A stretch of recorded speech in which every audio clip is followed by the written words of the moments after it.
நடைமுறை வாக்கெடுப்பில் வெற்றி பெற்றது. மசோதா செனட்டில் நிறைவேறிய பிறகு ட்ரம்ப் தனது சமூக ஊடக பதிவில் மாபெரும் வெற்றி என்று அறிவித்தார். மசோதாவுக்கு ஆதரவாக வாக்களித்த குடியரசுக் கட்சியினர் உண்மையிலேயே நம் நாட்டை நேசிக்கும் குடிமகன்கள் என்று பாராட்டினார். குடியரசுக் கட்சியின் கட்டுப்பாட்டில் உள்ள பிரதிநிதிகள் சபையில் இந்த மசோதா ஏற்கனவே நிறைவேற்றப்பட்டது. ட்ரம்பின் பல டிரில்லியன் டாலர் மசோதா சட்டமானால் ராணுவ தலைமையகம், பென்டகன் மற்றும் எல்லை பாதுகாப்பு அமைப்புகளுக்கு கூடுதல் நிதியை ஒதுக்கீடு செய்ய வழிவகுக்கும் என்று கூறப்படுகிறது. மிதக்கும் நகரம் என்று அழைக்கப்படும் வெனிஸில் திருமணம் முடித்த உலக பெரும் பணக்காரரான அமேசான் தலைவர் ஜெஃப் பெசோஸ் மற்றும் பத்திரிகையாளர் லாரன்ஸ் சாnchez ஜோடி விருந்து சாப்பிட படகில் சென்றபோது உற்சாகம் மிகுந்து காணப்பட்டனர்.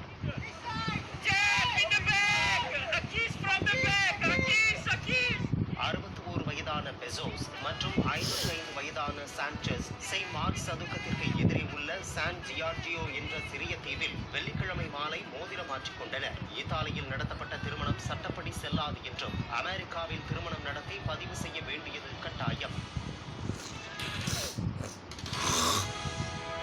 மெக்சிகோ நாட்டு கிராண்ட் கடற்கரையில் தேங்கிய கடற்பாசிகளை அப்புறப்படுத்தும் பணியில் நூற்றுக்கணக்கான தன்னார்வலர்கள் ஈடுபட்டனர். கரீபியன் கடற்கரையில் 12 கிலோமீட்டர் தூரத்திற்கு குறைந்தது 6 கடற்கரைகளில் பெரிய அளவிலான துப்புரவு பணி நடைபெற்றது.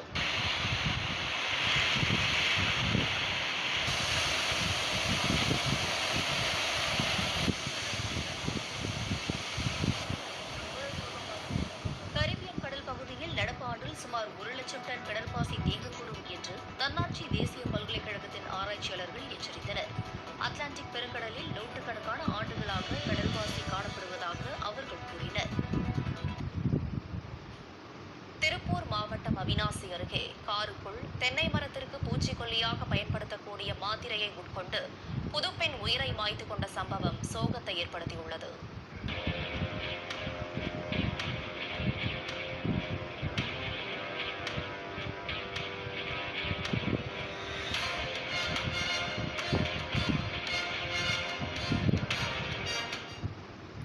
என்னோட இந்த முடிவுக்கு கவினும் ஈஸ்வரமூர்த்தியும் சித்ராதேவியும் தான் காரணம். என் கல்யாண வாழ்க்கைய மோசமா போயிருச்சு.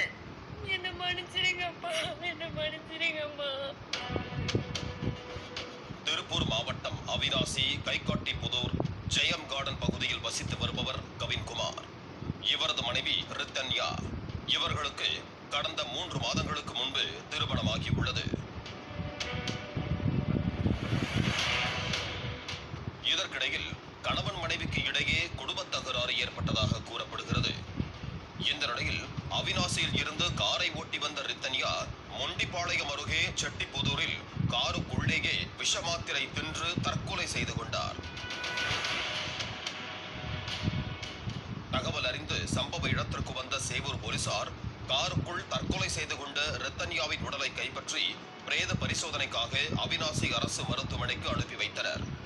இதுகுறித்து சேவூர் போலீசார் வழக்கு பதிவு செய்து விசாரித்து வருகிறார்கள். திருமணமாகி 78 நாட்களுக்குள் தற்கொலை செய்து கொண்டதால் ரித்தன்யாவின் மரணம் தொடர்பாக கோட்டாட்சியர் தற்போது விசாரணை மேற்கொண்டு வருகிறார். இதனிடையே தற்கொலை செய்து கொண்ட ரித்தன்யா கண்ணீர் மல்க உருக்கமாக பேசி தந்தைக்கு வாட்ஸ்அப் மூலம் அனுப்பிய ஆடியோ வெளியாகியுள்ளது.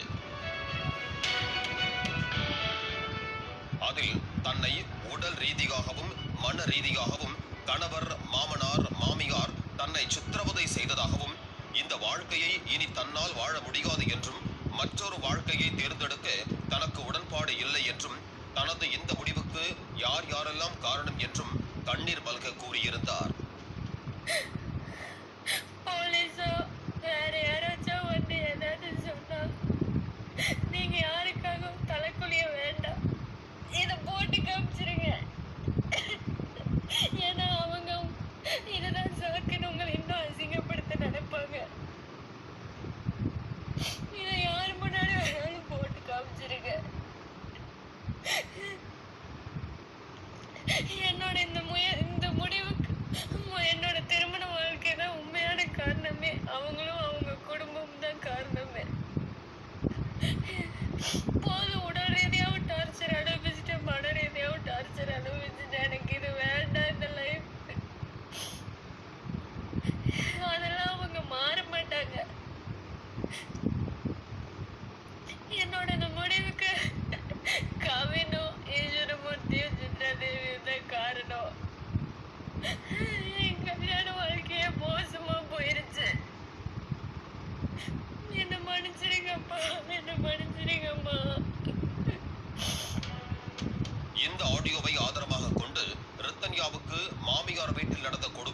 என்ன என்பது குறித்து போலீசார் விரிவான விசாரணையை முன்னெடுத்திருக்கிறார்கள்.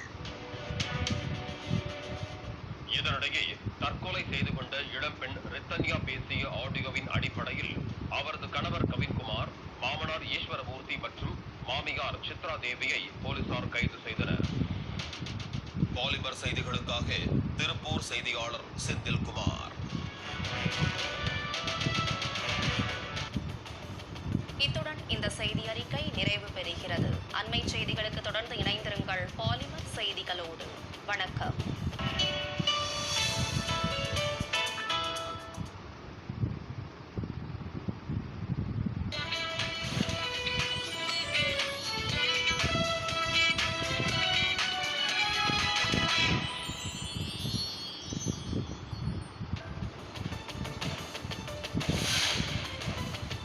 நடப்பாண்டில் முதன்முறையாக முழு கொள்ளளவான 120 அடியை எட்டியது மேட்டூர் அணை.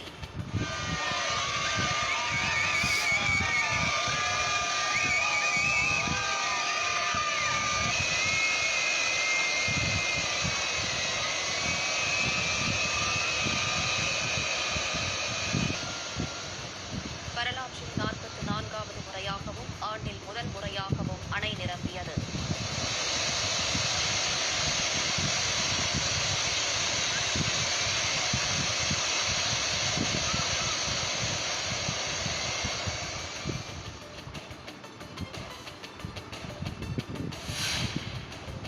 மேட்டூர் அணையிலிருந்து திறக்கும் நீரின் அளவு வினாடிக்கு 26,000 கன அடியிலிருந்து 58,000 கன அடியாக அதிகரிப்பு.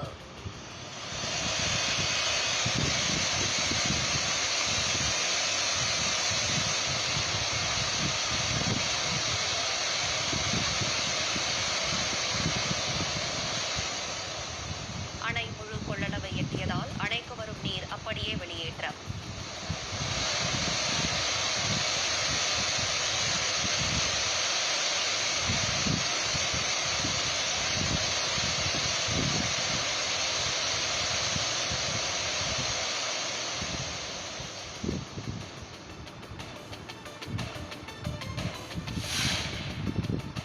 காவிரி நீர்பிடிப்பு பகுதிகளில் பெய்த கனமழையால் கடந்த ஒரு வாரமாக மேட்டூர் அணைக்கு நீர்வரத்து அதிகரித்து நீர்மட்டம் உயர்ந்தது.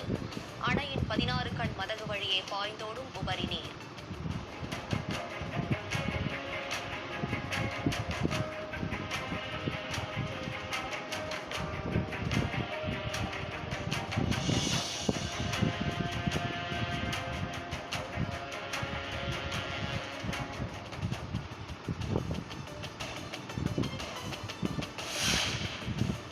ஒகேனக்கல் காவிரி ஆற்றில் நீர்வரத்து வினாடிக்கு 57,000 கன அடியிலிருந்து 50,000 கன அடியாக குறைந்தது. ஆற்றில் சுற்றுலா பயணிகள் குளிக்கவும் பரிசல் இயக்கவும் தடை நீடிப்பு.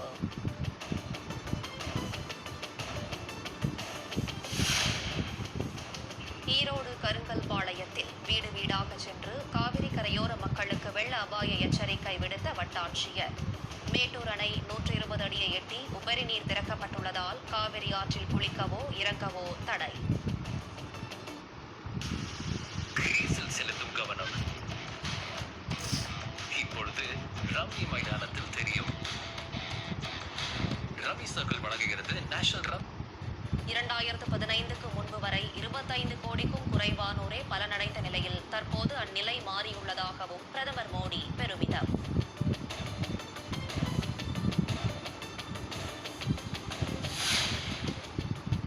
காங்கிரஸ் ஆட்சியில் கொண்டுவரப்பட்ட அவசர நிலை பிரகடனம் இந்தியாவின் ஜனநாயக வரலாற்றில் 2 அத்தியாயங்களில் ஒன்று. 123வது மனதின் குரல் நிகழ்ச்சியில் பிரதமர் மோடி பேச்சு.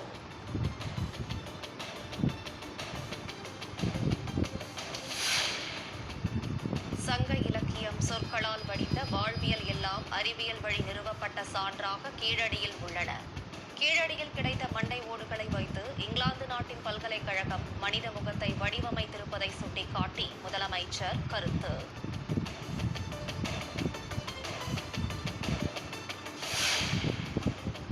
கள்ளக்குறிச்சி மாவட்டம் உளுந்தூர்பேட்டையில் அமைக்கப்பட்டுள்ள 126 அடி உயர அதிமுக கொடிக்கம்பம். அதிமுக பொதுச் செயலாளர் எடப்பாடி பழனிசாமி கட்சி கொடியை ஏற்றி வைத்தார்.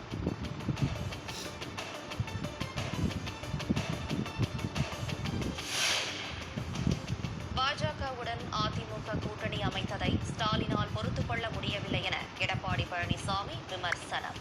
கூட்டணியை கண்டு ஸ்டாலினுக்கு பயம் வந்துவிட்டதாகவும் உளுந்தூர்பேட்டையில் நடந்த கட்சி கூட்டத்தில் பேச்சு.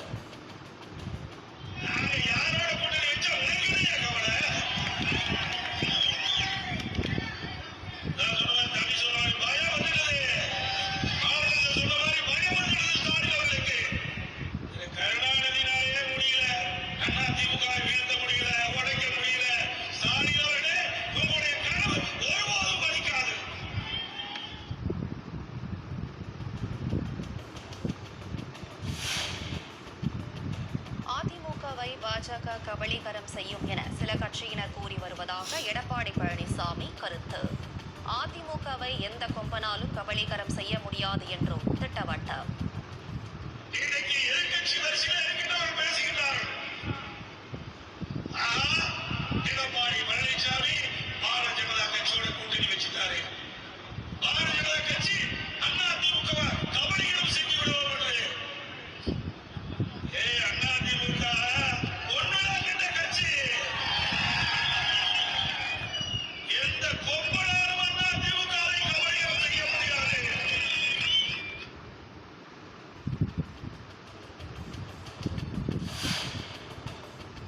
மக்களிடம் பொய்களை கூறியே ஆட்சிக்கு வந்த ஸ்டாலினுக்கு அதிமுகவை விமர்சிக்க எள்ளளவும் தகுதியில்லை என எடப்பாடி பழனிசாமி காட்டம். வரும் சட்டமன்ற தேர்தலில் அதிமுக அதிக இடங்களில் வென்று தனிப்பெரும் கட்சியாக ஆட்சி அமைக்கும் என்றும் உறுதி.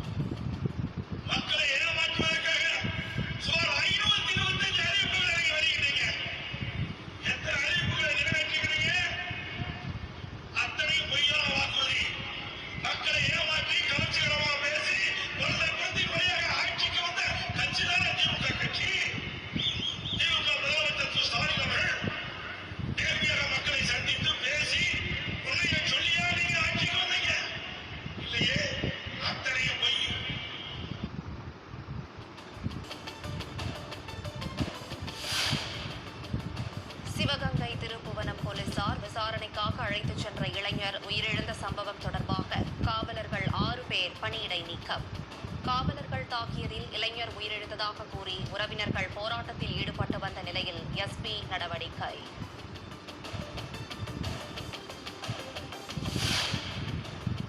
சிவகங்கை மாவட்டம் மடப்புரத்தில் போலீசாரால் தாக்கப்பட்டவர் உயிரிழந்ததாக கூறப்படும் சம்பவம் போலீசாரை கண்டித்து கடையடைப்பு. இளைஞரை தாக்கியதாக கூறப்படும் இடத்தில் சிதறி கிடக்கும் பிவிசி குழாய்கள்.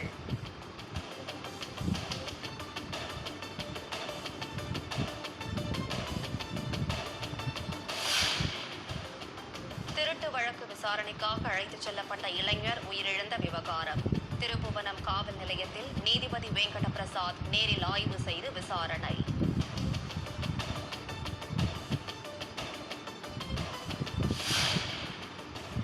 சிவகங்கை மாவட்டம் மடப்புரத்தில் போலீசார் தாக்கியதில் இறந்ததாக கூறப்படும் இளைஞரின் வீட்டில் குவிந்த அதிமுக, நாதாக, திமுக கட்சியினர். தாக்குதல் நடத்திய காவலர்கள் மீது கொலை வழக்கு பதிவு செய்ய வேண்டும் என கூறிய நாதாகவினருடன் திமுகவினர் வாக்குவாதம் தள்ளுமுள்ளு.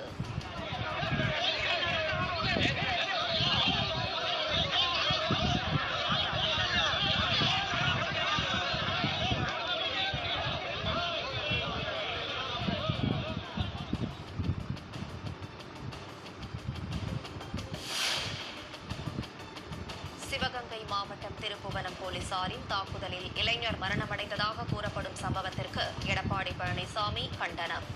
ஜெய்பீம் படம் பார்த்தேன், உள்ளம் உலுக்கியது என சினிமா ரிவ்யூ எழுதிய முதலமைச்சர் எங்கே என்றும் கேள்வி.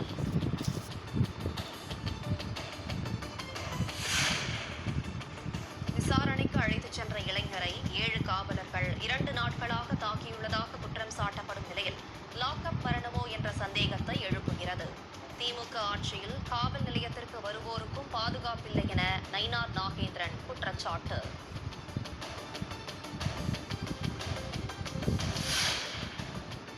சிறு சிறு குற்றங்களில் விசாரணைக்கு அழைத்துச் செல்லப்படும் அப்பாவிகளை விசாரணை என்ற பெயரில் போலீசார் கடுமையாக தாக்குவது அதிகரிப்பு. குற்றச்செயலில் ஈடுபடும் திமுகவினர் மட்டும் ராஜ மரியாதையுடன் நடத்தப்படுவதாக திருப்புவனம் இளைஞர் மரணத்தை குறிப்பிட்டு அண்ணாமலை கண்டனம்.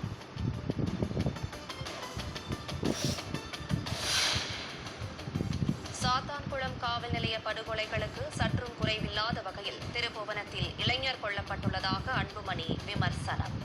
சட்டம் ஒழுங்கை பாதுகாப்பதில் படுதோல்வியடைந்த காவல்துறை அப்பாவிகளை விசாரணைக்கு அழைத்துச் சென்று படுகொலை செய்வதாகவும் காட்டம்.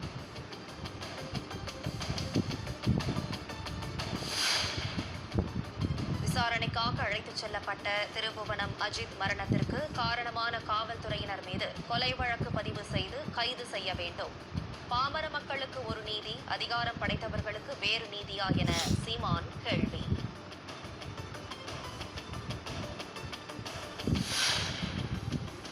ரயில் புறப்படுவதற்கு 8 மணி நேரத்திற்கு முன்பே முன்பதிவு அட்டவணையை வெளியிட ரயில்வே முடிவு. டிக்கெட் உறுதி செய்யப்படாதவர்கள் மாற்று ஏற்பாடு செய்ய போதிய நேரம் கிடைக்கும் வகையில் நடவடிக்கை.